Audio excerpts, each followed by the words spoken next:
Pokémon Next Generation, Fanfiction, Season 1 Part 1, created by Marcus J. Anthony, narrated by Jordan Walters. A decade has passed since Ash Ketchum embarked on his Pokémon journey. In the wake of increased incidents involving the safety of young trainers, significant changes have been implemented in the laws governing Pokémon training. Aspiring individuals must now be at least 15 years old to obtain a trainer's license. This adjustment reflects a response to a rising number of fatalities and disappearances among trainers under the age of 13, prompting authorities to raise the age requirement in a bid to enhance the overall safety of Pokémon journeys. 3 years ago, a colossal Pokémon war erupted, with the sinister aim of world domination. Evil organizations from every corner of the globe united under the command of Giovanni, creating a formidable force that clashed with the world's most skilled trainers. The conflict resulted in tragic casualties, affecting characters whose stories will unfold as we progress. Ash Ketchum emerged as the heroic leader of the forces fighting for good, securing victory and disbanding the united organizations. Those who survived were either imprisoned or met their fate on the battlefield. Ash Ketchum, now revered as the world's greatest trainer and true master, has become a beacon of inspiration, especially for young aspiring trainers like Marc Masters. Hailing from New Barktown in Jotho, the 15-year-old Marc is just a week away from receiving his first Pokémon. However, his thoughts are currently consumed by the approaching Pokémon World Championships, a momentous event that captures his attention and sets the stage for the next chapter in his journey. Marc woke up to the blaring sound of his Pidgey alarm clock, only to realize with dismay that he had overslept. The finals were already in full swing. In a hurry, he made his way down the spacious halls of his home, where he found his mother, Marc Masters, caring for his baby brother, MJ, with a bottle in hand. However, Marc was too engrossed in the ongoing TV broadcast to notice his surroundings. The finals showcased a high-stakes battle between Ash Ketchum, the reigning world champion, and Misty, the formidable water master and Kanto region's champion.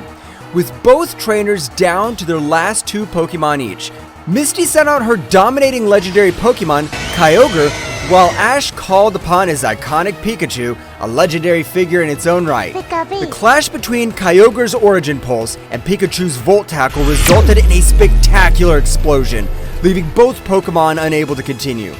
As Misty sent out her final Pokemon, Blastoise, and Ash released his Charizard, Marc couldn't contain his excitement at the sight of the fire lizard soaring through the stadium. The intensity of the battle reminded him of Ash's iconic clash against Gary Oak a decade ago, when Marc was just a 5-year-old fan. The battle raged on, with flamethrowers and hydro pumps exchanged, causing both Pokemon to endure significant damage. In the midst of the chaos, Marc noticed a glimmering light around one of the Blastoise's claws. To his surprise, Misty's Blastoise underwent a Mega Evolution. Ash, undeterred, reached into his pocket, retrieving a band and attaching it to his wrist. Tossing a stone-like object to Charizard, it too underwent Mega Evolution, transforming into Mega Charizard Y. With Misty calling for a Hydro Cannon and Ash commanding Dragon Pulse, the collision created another explosive spectacle, obscuring the stadium in smoke. Blastoise used Rapid Spin to clear the air, but Charizard had disappeared. A sudden crash announced Charizard's emergence from beneath the ground, executing a surprising dig attack. The real shock came when Charizard's right talon sparked with electrical energy, delivering a powerful Thunder Punch to Blastoise's face. With this unexpected move, Ash Ketchum secured his victory, retaining his title as the Pokémon champion of the world.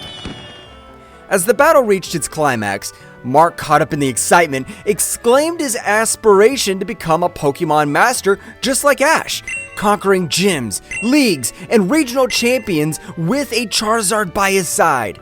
However, his mother Mia interrupted, reminding him that next week he would be receiving a Cyndaquil from Professor Elm, not a Charmander. The door burst open, revealing 2 boys of the same age as Marc, energetic Maven Masters and know-it-all Malcolm, his triplet brothers, and entered the room. The three were unmistakably triplets, yet starkly contrasted each other. Marc, the youngest, often found himself trailing behind his brothers. Maven embodied brawn, while Malcolm possessed brains, leaving Marc somewhere in between. Maven and Malcolm expressed frustration with Marc for not waking them up for the finals. Marc proceeded to explain the outcome, with Malcolm anticipating Ash's victory and Maven disheartened over Misty's loss, fueled by his hope to marry her one day. Marc then unveiled his desire to choose Charmander as his starter Pokemon. To gain their support, he convinced his brothers that they should also select the other Kanto starters. Maven, who harbored feelings for Misty, envisioned using Squirtle to woo her, while Malcolm, with a fondness for grass and bug types, saw the opportunity to catch a Chikorita upon choosing Bulbasaur. Mia, their mother, sighed and advised the boys to discuss their choices with their father. Marc Masters, a world-renowned Pokemon breeder, researcher, and new Barktown gym leader, possessed remarkable skills in Pokemon battles. His prowess was such that he was offered a position with the Jotho region's Elite Four, while he declined to remain close to his family and manage his enclosed landscape for Pokemon studies and breeding. The triplets hurried out of their house, weaving through the streets of New Barktown until they reached the imposing structure of the New Barktown Gym, which overlooked the enclosed landscape. Upon entering, they found a training battle in progress. Mike, their father and gym leader, showcased his formidable Typhlosion, engaged in a bout against an Onix wielded by Grandpa Masters. Despite the type disadvantage, Typhlosion effortlessly defeated Grandpa's Onix. The boys announced their presence, prompting Maven and Malcolm to push Marc forward. The pressure was on for him to reveal their intentions to their father. However, before Marc could utter a word, Mike gathered his sons, wrapping his arms around them in a show of support. He delivered a heartfelt pep talk about their upcoming journey, expressing his pride in their pursuits. Grandpa Masters joined in, expressing happiness for Malcolm's upcoming Chikorita, a choice that brought joy as he still grieved the loss of his own Meganium. Marc finally mustered the courage to blurt out his desire for Charmander as his starter Pokemon, with his brothers admitting they too wished for the other Kanto starters. Grandpa Masters was furious, staunchly defending Jotho as the superior region. Mike fell silent, briefly glancing back at his Typhlosion. Despite his initial excitement for Marc to receive a Cyndaquil, Mike wanted his sons to pursue their dreams. Determined to support them, he decided to call his friend Gary Oak, the main professor in the Kanto region, to arrange for his sons to receive the Kanto starters. This meant the triplets would be embarking on a journey to Kanto. Mike instructed them to go to Professor Elm's lab and inform him that they would not be receiving the Jotho starters next week. Although the boys felt a sense of dread, recognizing Professor Elm's occasional unhinged demeanor, they agreed to face the responsibility. Arriving at Professor Elm's laboratory, situated just around the corner from the gym, they entered the large wooden building. Inside, scientists in white coats scurried around various machines. Jackson Elm, the professor's son and apprentice, was busy overseeing an electronic pedestal holding over a dozen Pokemon eggs. It took 5 attempts for Jackson to notice the boys, who hesitantly revealed that they would not be receiving Jotho starters, but would instead be heading to Pallet Town to obtain the Kanto starters from Professor Oak. Elm scrutinized the anxious boys for several minutes before revealing that he anticipated this turn of events, especially in Marc's case. He recounted a memory of the 5-year-old Marc joining his father Mike and Professor Elm on a visit to the Terrific Valley. Elm vividly recalled the fire in Marc's eyes upon witnessing a Charizard for the first time. With the recollection in mind, Professor Elm gave his approval for the boys to choose the Kanto starters. While Maven and Malcolm were overjoyed to escape the scolding, Marc still harbored guilt and offered his assistance to the lab. Jackson Elm seized the opportunity and presented an assignment requiring an extra pair of hands, involving a rare Pokemon. Before Malcolm and Maven could devise an excuse, Jackson disclosed that the assignment revolved around a 7-foot-tall, shiny Skarmory in Cherry Grove City. He warned them to follow his instructions, emphasizing the potential danger as Skarmory were known predators. Maven and Malcolm, filled with excitement, eagerly embraced the idea. However, reality struck Marc like a bolt of lightning. His heart raced through the car trip, palms sweating, as the anticipation of the encounter with the formidable Skarmory brought a mixture of fear and uncertainty. They arrived at Mr. Pokemon's cottage, where the elderly man greeted them while sitting on a Rotom scooter hovering above the ground. Jackson introduced the boys as Marc Masters' sons, mentioning that they would start their journey the following week. Mr. Pokemon offered some advice about the dangers of the journey, causing Mark's heart to race and his mouth to go dry. They followed Mr. Pokemon to his garden, where trees filled with shaking eye palms seeking refuge from the giant Skarmory, which was munching on bowls of Pokemon food on the grass. Mr. Pokemon explained that various Pokemon usually visited his garden for rest and food, but the presence of Skarmory had scared them away. Jackson instructed the boys to stay put while he cautiously approached the Skarmory with his briefcase. Maven, eager for a closer look, was restrained by his brothers, leading to a brief argument. The commotion caught Skarmory's attention, causing it to turn and spot Jackson stealthily trailing behind. Skarmory retaliated with Metal Sound, causing Jackson to drop his briefcase and fall to his knees, groaning in pain. Mr. Pokemon quickly hovered in front of Jackson just as Skarmory approached, its wings glowing silver. A green electric ball generated from Mr. Pokemon's Rotom scooter, creating a shield. The collision between Skarmory's steel wing and the electric shield caused Skarmory to flinch back. Jackson's urgent scream pierced the air as he directed the boys to seek refuge in the cottage. However, fear held them in place as Skarmory closed in. In a swift move, Jackson released a Pokeball, summoning a Sunflora that employed Safeguard to shield the boys. Skarmory, undeterred, soared high and unleashed another Metal Sound, causing Sunflora's Safeguard to dissipate. With a precise aerial ace, Skarmory struck Sunflora directly. As the metallic Pokemon loomed over the trembling boys, it executed Swift, prompting the brothers to scatter. Skarmory targeted Mark, opening its jaws to emit a bright beaming light. A silver beam shot out, and in terror, Mark curled into a ball, shutting his eyes and screaming for his life. There was a resounding crash, followed by cheers, as an Electabuzz stood guard over Mark, using Protect with unwavering eyes fixed on Skarmory. A determined young woman, Sergeant Sarah, appeared behind Mark, commanding Electabuzz to unleash a Thunderbolt on Skarmory, rendering it paralyzed and unable to move. Maven and Malcolm applauded the girl and her Electabuzz.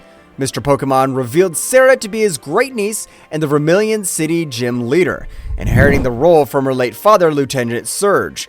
Maven mistakenly mentioned Lieutenant Surge's association with Team Rocket, but Malcolm corrected him, explaining that he was a double agent who died supporting Ash Ketchum's army in the Pokémon War. Sarah, uninterested in dwelling on her father's past, questioned why she had to save the boys from a rogue shiny Skarmory. Jackson explained they had come to study Skarmory, but Sarah dismissed the idea, suggesting not all Pokemon wanted to be studied. Sarah proposed releasing Skarmory into the wild and providing it with a Paralyze heal, but Jackson insisted on taking it back to the lab. This led to a heated argument between Jackson and Sarah over what to do with Skarmory. Mark found the courage to express his frustration, asserting that Pokemon shouldn't be forced into labs. His passion for Skarmory, a Pokemon that had nearly taken his life, impressed both Sarah and Mr. Pokemon. Jackson eventually agreed, suggesting they catch Skarmory in a Pokeball and release it into the wild. However, when Jackson threw a heal ball instead, Skarmory broke free, no longer paralyzed. In a swift move, Skarmory seized Mark and ascended into the clouds, carrying him across the skies of Cherry Grove for 10 tense minutes.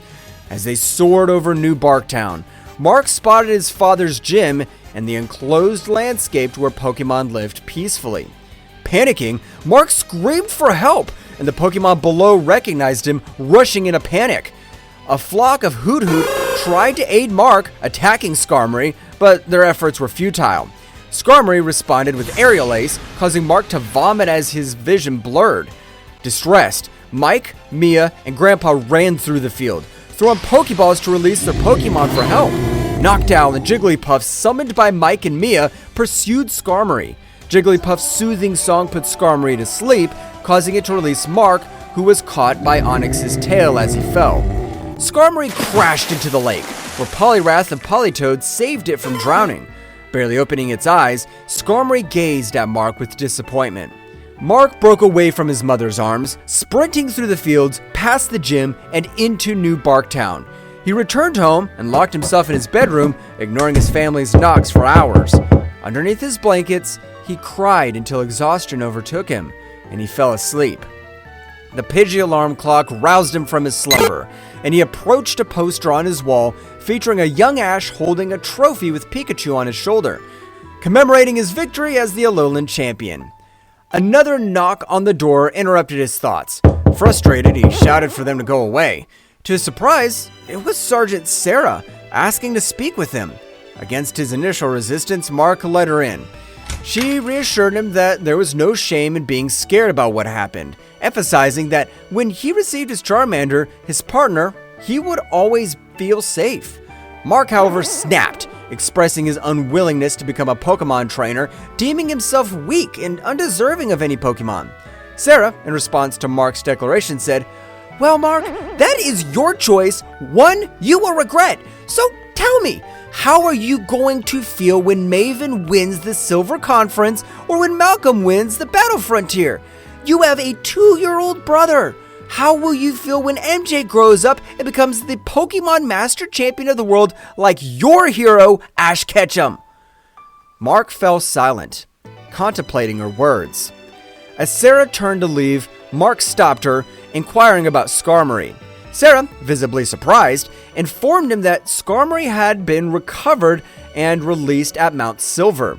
She then pulled a pair of dark red gloves from her dress pocket, revealing them to be her father's first trainer gloves, keeping them as a memento after his death. She found strength in them and now wanted to pass them on to Marc in the hope of giving him strength. Touched by the gesture, Marc reluctantly accepted the gloves. He shook her hand with tearful eyes, and filled with newfound determination, he marched downstairs to meet his worried family in the living room. Breaking the heavy silence, he declared, "I'm going to be the very best, like no one ever was." End of part 1. The journey continues.